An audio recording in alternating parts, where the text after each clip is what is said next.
Magandang araw po, welcome po sa aking channel, Love9 TV. Patalasasan po, meron po ba kayong mga properties na napapabayaan or non-performing assets?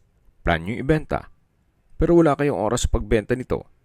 Kung ito'y pagkakatiwala nyo po sa amin, tawag lang po kayo sa aking numero, usap po tayo, gawin ko po ng video for free. Yes, libre po, wala po kayong babayaran. Tutulungan pa namin kayong mabenta ang inyong property. Kami na po bala sa marketing, sa boosting or paid ads. Even sa tripping, hindi na po kayo mapapagod sa pag-entertain ng mga buyers. Kami na po bala sa lahat. Tawag lang po kayo.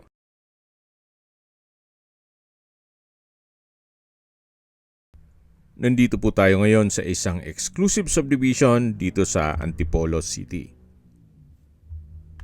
Nakumpleto po ang amenities gaya ng clubhouse, park and playground, swimming pool, at marami pa pong iba. Well secured ang area, kaya safe na safe po ang pamilya nyo dito. Ito po yung nasa mataas na lugar. Ang estimated elevation above sea level ay 798 feet. Kaya meron po itong overlooking ng Ortigas o Metro Manila. May lot area po ito na 264 square meters at may floor area na 500 square meters more or less. Ito po'y titulado, buhay po ang may-ari, kaya wala po kayong maging problema sa documentation o sa transfer ng title.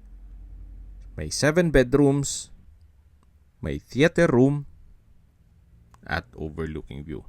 Yan po yung waterfalls at fish pond. May concrete fence na rin po buong property at tunghayan nyo po itong pasad.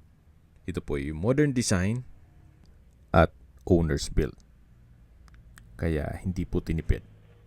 Dream house po ito ni owner kaso may pagbabago lang sa kanilang plano kaya ibebenta na lang po nila ito. Gawa ng nasa Australia po sila. Ito pong covered carport ay naka-polycarbonate roofing. Nandito na po tayo sa main door. Ito po yung naka-smart lock at solid wood door. Welcome po dito sa bahay ni Ma'am at Sir. Tungkol po sa mga kagamitan, yung mga built-in for sure kasama pero yung iba ay hindi po kasama. Nandito na po tayo sa formal kitchen. Meron pong breakfast nook at pendant lamp at high chair. Harapan lang po nito ay yung swimming pool. Mamaya check natin yan. Then sa dulo yung dining area. Dito na po tayo sa formal kitchen. May built-in oven, microwave, induction cooker, range hood, at meron din pong nano-block na kitchen sink. Ito po yung breakfast nook na may drawer, then built-in cabinet. Dito po sa may countertop ay may malaking kitchen window. Ito naman po yung access door na papunta sa service area at dirty kitchen. May kitchen countertop, kitchen cabinet, may glass wall and window. At ito po yung access door na papunta naman dito sa harapan ng bahay. Kung saan yan po yung pinakita kong may fish pond. At ito po yung setback papunta naman sa likod ng bahay. Meron din pong mga pocket garden. Yan po ulit yung dirty kitchen. At babalik po ulit tayo dito sa may formal kitchen. Yan po yung breakfast nook. Ito po yung kitchen countertop. At dito naman yung dinaan natin na built-in oven at microwave. Meron pong mga sliding door dito na access papunta dito sa swimming pool. Halos hindi naman po nila ito natitirhan ng matagal. Gawa ng nasa ibang bansa po sila. Pag umuwi lang dito sa Pilipinas, mga ilang days lang po, then babalik na naman kaagad sa Australia. Yan po, tunghayan nyo po ulit itong swimming pool. Napaganda po ng disenyo. At sa taas naman po yung mga kwarto. Ito po yung garahe kung saan dyan tayo nagsimula ng video kanina at meron din pong banyo dito. Dito naman po sa side na to ay meron pong shower area. Naka-tiled wall at may shower. Ito naman po yung banyo. May water closet with bidet. Maganda rin na may banyo na po dyan para nga hindi na papasok pa yung mga nagsuswimming kung sakaling gagamit ng banyo. Balik na po ulit tayo dito sa loob. Yan po yung formal kitchen, yung breakfast nook at dun po naman sa dulo yung main door. Ito naman po yung powder room. Ang cute ng hand wash basin. May vanity mirror at may water closet with bidet. Naka-tiled bathroom wall na rin po yan. At may bathroom window. Sa likod po nun ay yung garahe. Balik po ulit tayo dito sa hallway. At check natin yung dining area. Yan po yung hagdan o staircase. Mamaya akyat po tayo dyan. At dito naman po yung dining area, yung living area. At meron din pong access door dyan papunta sa swimming pool. Then dito naman sa right side ay yung access papunta sa balkonahe. Kung saan napakaganda po ng view dyan. Tungkol po sa mga furnishings, kung maibigan nyo, pwede naman tayong makipag-negotiate kay owner. At meron din pong aluminum screen door dito sa balkonahe. Naka-glass railing. Then stainless po itong handrail. Yan po, tunghayan nyo po itong napakagandang view o overlooking view. Mas maganda daw po pag gabi. Kitang-kita po yung Ortigas Center o yung ibang parte ng Manila. Balik po ulit tayo dito sa loob. At check natin yung ibang parte nitong bahay. Yan po ulit yung living area. At sa dulo naman yung swimming pool. So ito pong sound setup ni Sir. Malamang hindi po kasama yan. Yung ibang furnishings lang. Pwede ninyong i-negotiate. Then ito naman po yung dining set na may glass top. Then meron din pong modern chandelier at may split type aircon. Premium tiles din po ang ginamit dito sa flooring. Ito naman po yung hagdan at sa likod niyan ay may glass walls na nag-serve as natural sunlight. Yan po ulit yung swimming pool at sa dulo yung main door.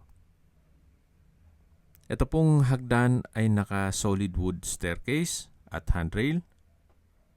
Then naka-glass railing na rin po ito. Yan po yung tinutukoy ko na staircase wall o glass wall na nag-serve as natural sunlight at nakakapaaliwalas na rin po. Samahan niyo po ako, akyat po tayo. At nandito na po tayo sa second floor. Ito po yung family area. Then sa dulo naman ay may balkonahe. Meron pong customized glass window with blinds. Check po natin itong balkonahe. Naka aluminum screen door. Labas po tayo. Yan po, tunghayan nyo po ulit itong napagandang tanawin kung saan napakatahimik po ng lugar, sariwa ang hangin, at malamig po ang klima. Yan po yung Ortigas Center. At may ibang parte na rin ng Makati. Napakaaliwalas po. Ang kagandahan pa po dito ay wala pa pong isang oras ay nasa Ortigas at Cubao na kayo. Even PGC. Medyo agahan nyo lang yung biyahe syempre. Balik na ulit tayo dito sa loob. Yan po yung staircase. Then may staircase window. Ito po yung hallway. At check po natin itong unang kwarto. na nandyan na rin po yung monitor ng CCTV. May split type aircon, customized glass window. Kaya po nang nasabi ko sa inyo, yung mga furnishings, wala pong nabanggit si owner. Especially yung movable. Yung mga built-in lang po ay kasama. Then dito naman po yung walk-in closet. At dito naman yung drawer and dresser na may malaking vanity mirror. Ito naman po yung toilet and bath. May bathroom countertop, vanity mirror, hand wash basin, bathtub, tiled bathroom wall, towel rack. Then dito naman po yung shower enclosure with overhead shower, water closet with bidet, at from floor to ceiling po ang tiled bathroom wall. So, kompleto na rin po at wala po kayong ipapagawa dito. Napakalinis po nitong property. Ito po ay well-maintained. Kaya ready for occupancy. Yan po ulit yung walk-in closet. At naman yung main room. At meron din po itong access door papunta sa malit na balkonahe. Ito po yung access door. Check natin. Halos same view lang po naman nung mga naunang balkonahe. Sa taas po nito yung dun sa may living area. Yan po. Napaganda po. Napakaliwalas. Hindi mo na kailangang lumabas pa dito sa kwarto kung gusto mong magmuni-muni dito sa balkonahe na may overlooking view. Balik po ulit tayo dito sa loob. Ito po yung unang kwarto. Tunghayin niyo po ulit bago tayo lumabas.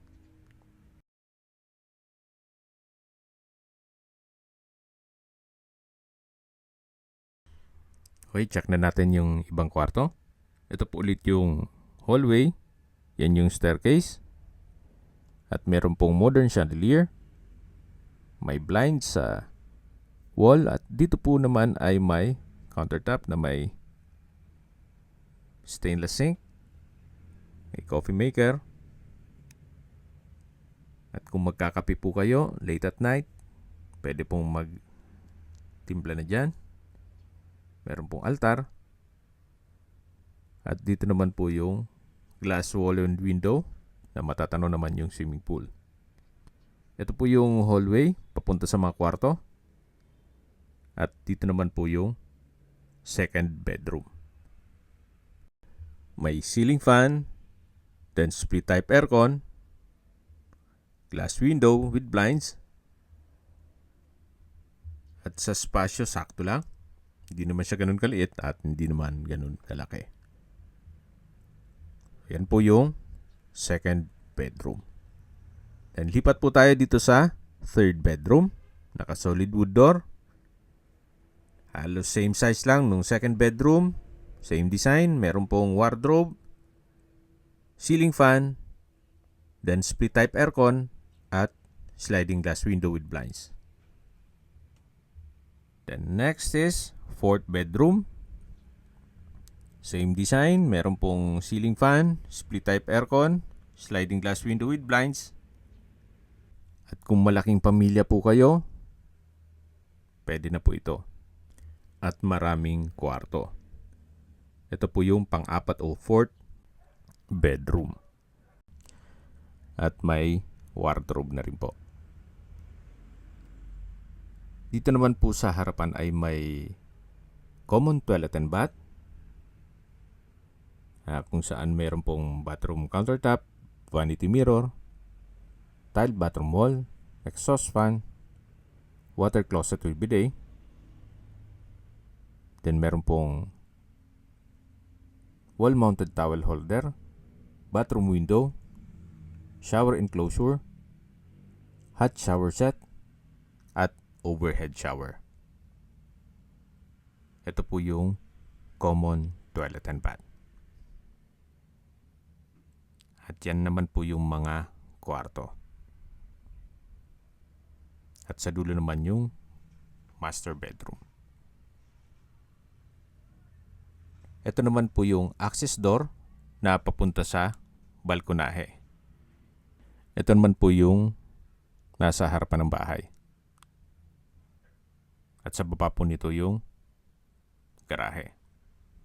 At yan po ang inyong mga magiging kapitbahay. Balik po ulit tayo dito sa loob. Yan po yung hallway. Ito yung mga kwarto. Ito po yung glass wall.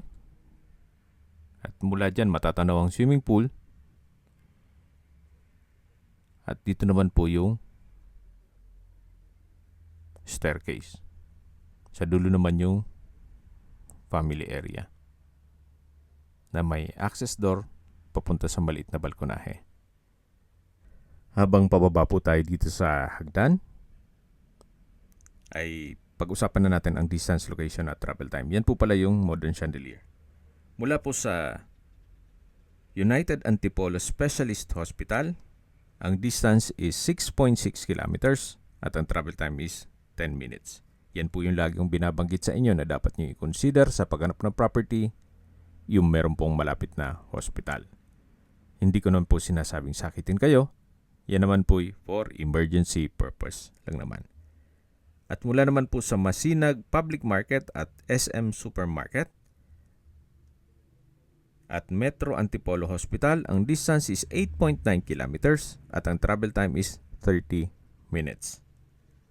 Mula naman po sa Cubao, ang distance is 20.6 kilometers at ang travel time is 53 minutes.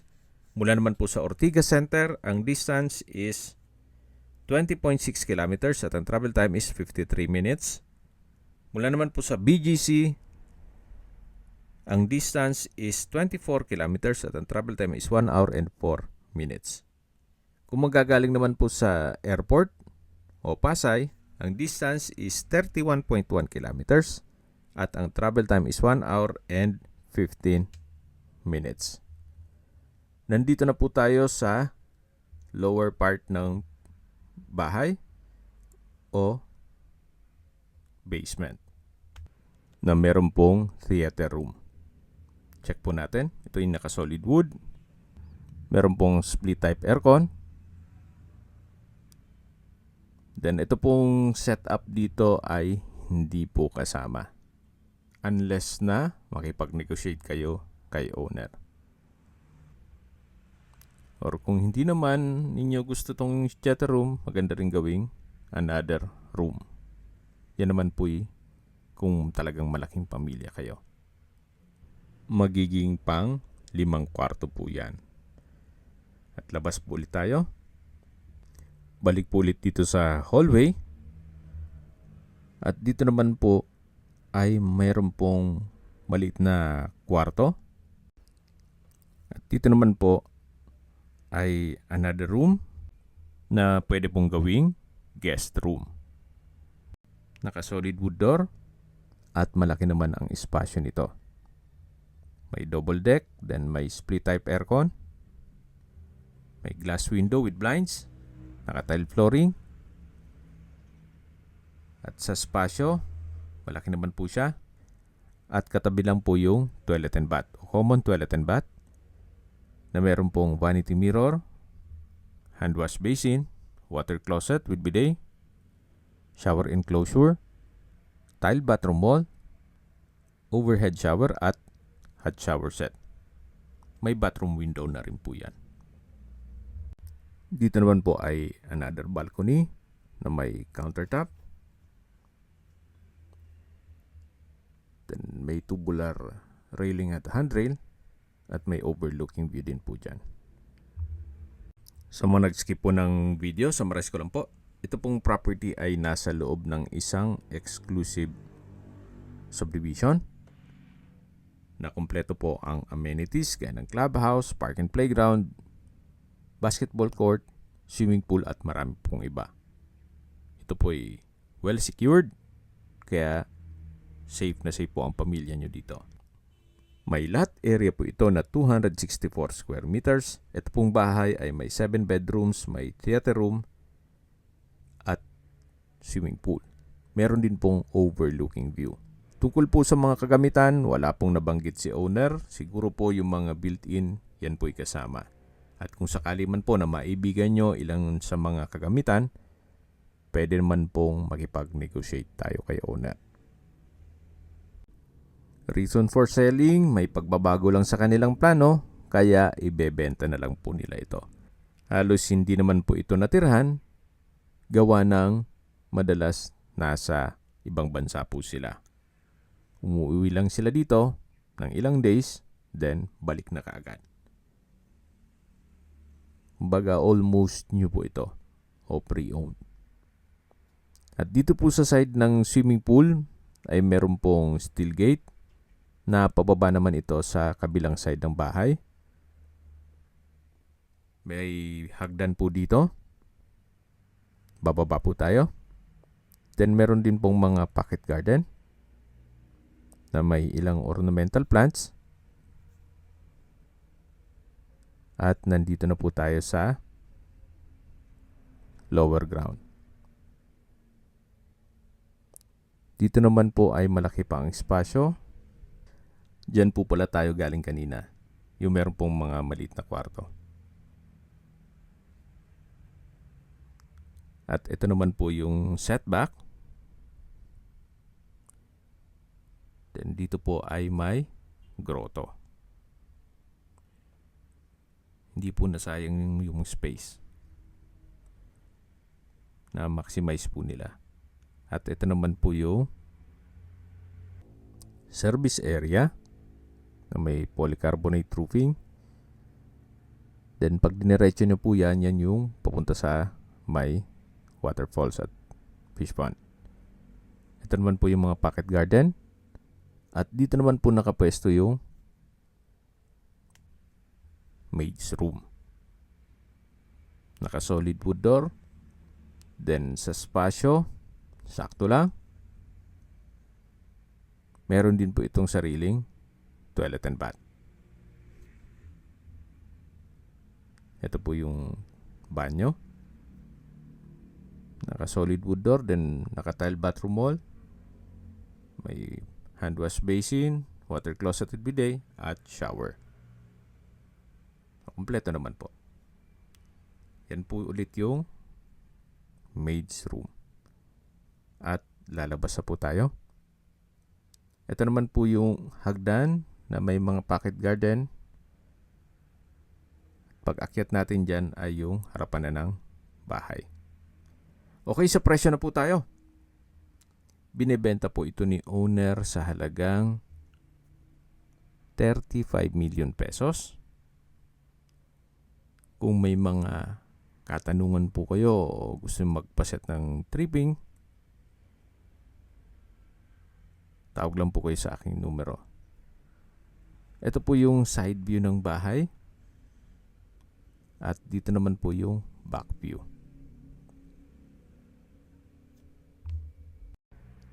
Sa mga kababayan naman natin nasa ibang bansa, meron po akong WhatsApp, Viber at Telegram. Same number lang po, 0917-316-3399. Sa mga nagtatanong naman po ng aming Facebook, meron po aming Facebook page na Nov9TV at Facebook Real Video. Meron din pong TikTok at Instagram. May ibang YouTube channel po kami, the Nov9TV channel, Nov9TV Listings, Nov9TV On The Spot, Nov9TV Updates, at Nov9TV House Rental. Sana po naibigyan nyo ang video presentation. Paki-like and subscribe na lang po sa aking channel para ma-update din po kayo sa aking future listings. Kung sakali po hanap nyo yung mas malaking sukat ng lupa, meron din po kami ibang listings na pwede nyong pagpilian. Huwag po kayong mag-atubiling tumawag sa amin. Then, let us know your budget para malaman namin kung anong property pwede naming ilog sa inyo. Sa lahat pong viewers, subscriber at nagtiwala po sa amin, salamat po sa suporta. Ingat po kayo lagi at yung pamilya. Maraming salamat po.